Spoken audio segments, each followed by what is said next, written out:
13 feet tayo. So ating i-detect mga ka-TH.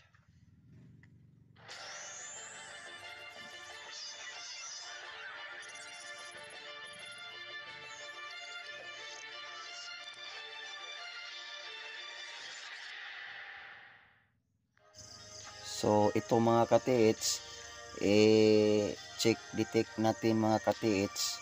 So ito na ang higayon mga ka-TH na makita ninyo ang paghawak sa ating AKS long range locator na ating na-improvise mula sa electronic. So kung mag-detect kayo sa site mga ka-TH, doon kayo sa labas sa inyong hukay. So ganun lang ang pag-detect mga ka-TH, lalong lalo na apiki ang area, pareho nito. Tingnan ninyo mga ka-TH maigi ang ating long range locator nga na-improvise natin mga ka-TH. Yan ang pag-detect mga ka-TH. Tudong mahigpit ang ating paghawak habang palapit sa sentro mga ka-TH sa ating hukay para malaman natin exact location ba ang ating hinukay mga ka-TH. So ganun ang pag-detect mga ka-TH, naka-slanting 45 degree ang AKS long range locator mga ka-TH. So tingnan ninyo maigi mga ka-TH ang ating paghawak sa locator. 13 feet na itong digging site mga ka-TH. Mula sa umpisa maraming cell ang markers. Bilang patalandaan sa hapon, markers ang ginawa nilang ang cells mga ka-TH mula sa dagat. Kaya nasundan natin mga ka-TH at mayroong mga sapatos, heart, diamond, kulon, kaunti lang ang bitak na buti mga ka-TH ang ilinagay nila sa bilang patalandaan na exact digging tayo mga ka-TH sa 13 feet. So yan ang paghawak mga ka-TH sa ating electronic AKS locator. Tapos kung gusto ninyo mga ka-TH na maka-estimated kayo kung anong lalim mga ka-TH, bigyan ko kayong advice. Pareho nito kung saan siya mag-ikot. Dito siya sa gitna kasi nakatama itong digging site. So mula sa gitna mga ka-TH kung saan siya mag-ikot, dahan-dahan kayo lakad palayo. Kapag bumalik, hinto. Tapos continue lakad, bumalik naman, hinto. Tapos continue lakad, bumalik, tapos lakad hanggang hindi siya bumalik. Hinto ka kung saan hindi na siya bumalik, tapos maghinto ka at sukatin ninyo ang ilang meters mula sa sentro. Yan ang estimated sa lalim ng deposit mga ka-TH. Yan ang pag-estimate kung hawak ninyo ang locator, kung expert na kayo maggamit sa inyong locator. Kasi maraming hindi alam ang pag-point sa sentro.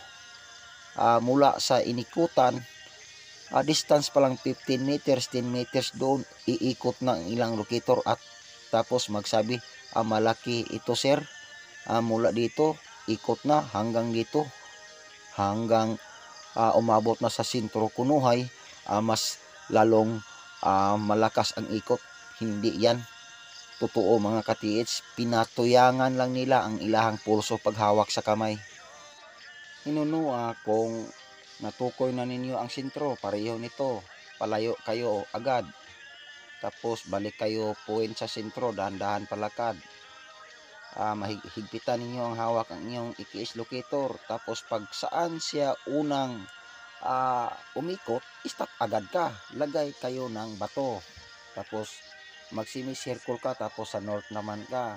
Palayo ka, papuntang sentro. Pag abot ng makasagap na siyang aura ng gold, una niyang umpisang umikot, stop agad ka, lagay na naman kang bato. Tingnan ninyo mga ka-TH, maniwala kayo sa akin o hindi sinadya, pareho nagsukat. Magkwadrado ang bato na tinanda nyo, pa east, pa north, pa west, pa south ang inyong direksyon sa pagpunta sa sentro. Tapos kung saan siya unang umikot, mula sa sentro, lagyan yung tanda markers, bato. Tapos doon lang kayo nabud sa north. Tapos lakad na naman kayo papunta sa sentro. Tapos kung saan siya una umikot, hinto, lagay ng bato, markers. Tapos west na naman ka. Papunta na naman ka sa sentro, palayo muna ka. Tapos papunta ka sa sentro. Tapos pag kung saan siya unang umikot, hinto ka agad. Tapos lagyan nimong bato. Tapos pa-south ka. Hantod makumpleto nimo ang north, west, south, east. Tingnan ninyo maigi mga katits, gawin ninyo sa iyong site. Di ba? Hindi sinadya, pareho lang sukat. Yan ang dimension sa aura ng gold. Yan ang dimension. Tapos kung mayroon na kayong dimension sa east, west, north, south, mayroon na kayong bato. Palayo na naman ka, search na naman ka kung doon ba gyud tumuro. So asintrohon na nimo, dandahan ka palakad.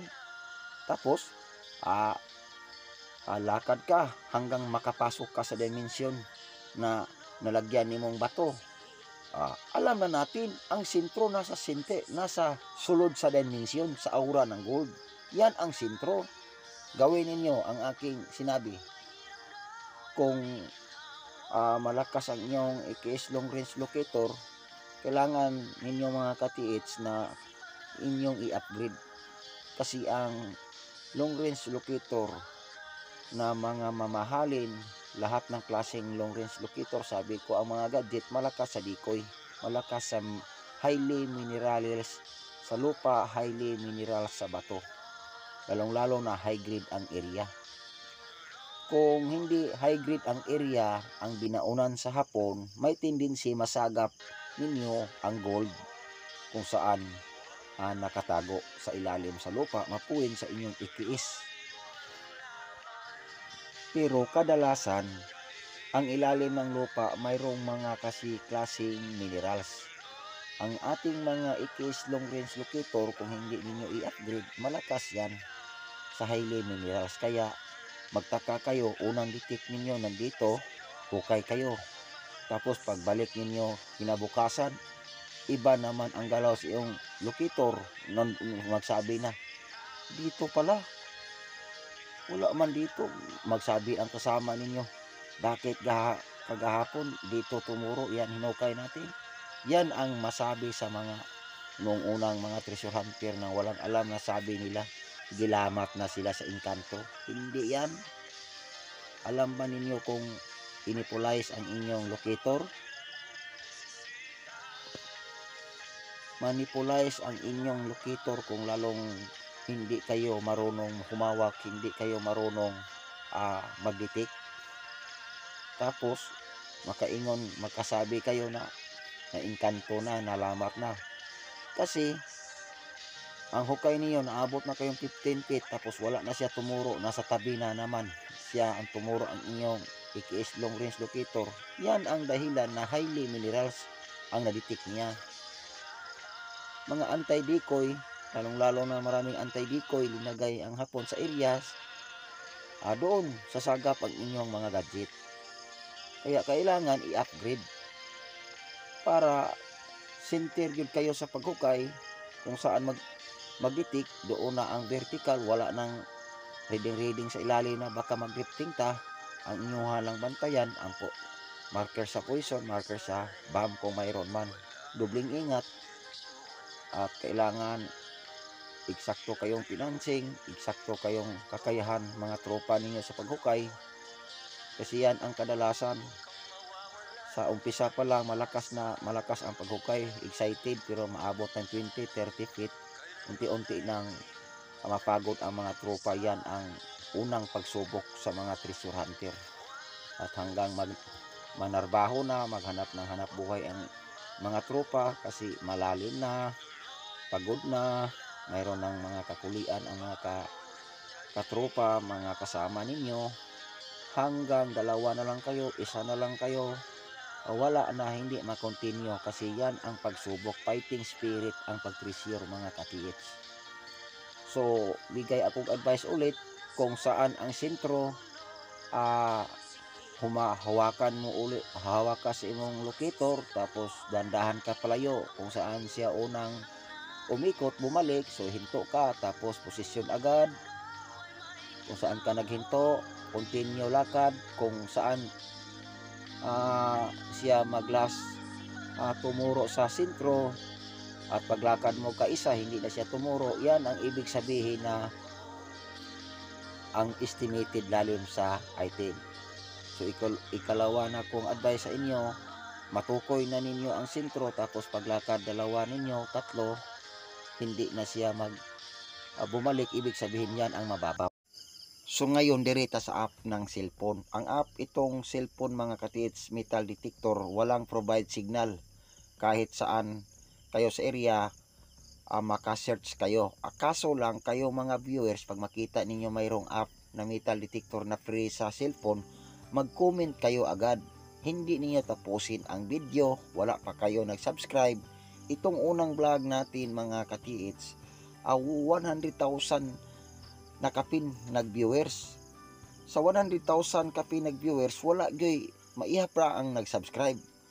Tapos dalawang vlog na natin yan. Ang ikalawang vlog, step by step, kasi marami kayong nagtanong kung saan ba hanapin.